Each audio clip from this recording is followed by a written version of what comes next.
Spot లో number plate లేని bike గుర్తింపు, దాడికి ద్విచక్ర వాహనంపై వచ్చిన టెర్రరిస్టులు, మిగతా బైక్లు గుర్తించే పనిలో భద్రతా బలగాలు. మోదీ నుంచి వస్తూనే దోవల్తో ప్రధాని భేటీ, ఉగ్రదాడిపై కాసేపట్లో సీసీఎస్ సమావేశం, పహల్గాంలోనే అమిత్ షా పరిస్థితిపై సమీక్ష. ప్రారంభమైన హైదరాబాద్ ఎమ్మెల్సీ ఎన్నికల పోలింగ్, ఓటింగ్ కు దూరంగా బీఆర్ఎస్, ఈ నెల 25న ఫలితం.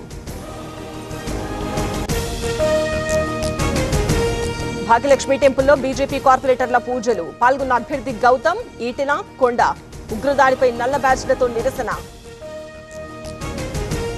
విజయవాడ ప్రభుత్వాసుపత్రికి సీతారామాంజనేయులు, వైద్య పరీక్షలు పూర్తి, న్యాయమూర్తి ఎదుట ప్రవేశపెట్టిన సిఐడి. నేడు హైదరాబాద్ కు రేవంత్ రెడ్డి బృందం, జపాన్ పర్యటన ముగించుకుని రాక, సాయంత్రం జగ్గారెడ్డి కూతురు నిశ్చితార్థానికి సీఎం.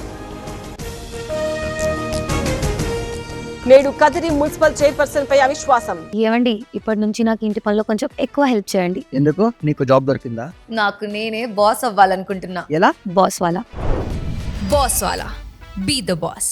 తీర్మానం ఇచ్చిన 25 మంది కౌన్సిలర్లు, మద్దతివ్వొద్దని వైసీపీ విప్ జారీ. విజయవాడ రైల్వే స్టేషన్ లో కలకలం, సామాన్లు భద్రపరిచే గదిలో నగదు బ్యాగ్ సీజ్ చేసి దర్యాప్తు చేస్తున్న పోలీసులు.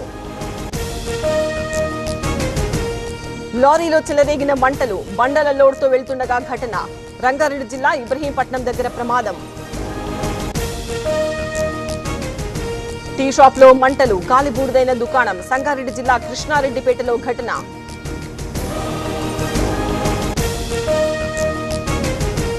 సత్యసాయి జిల్లా మధిరేబైలులో సారా తయారీ, స్థావరాలపై ఎక్సైజ్ దాడులు, ధ్వంసం చేసిన అధికారులు. ఆమ్రాబాద్ మండలంలో చిరుత సంచారం, దోమలపెంటలో భయం, సీసీ కెమెరాలో రికార్డైన దృశ్యాలు. తెలంగాణలో పెరుగుతున్న వేడి, ఆదిలాబాద్, నిర్మల్, మంచిర్యాల, కొమరంభీంలో అధిక ఉష్ణోగ్రతలు, వడదెబ్బకు 4 మృతి.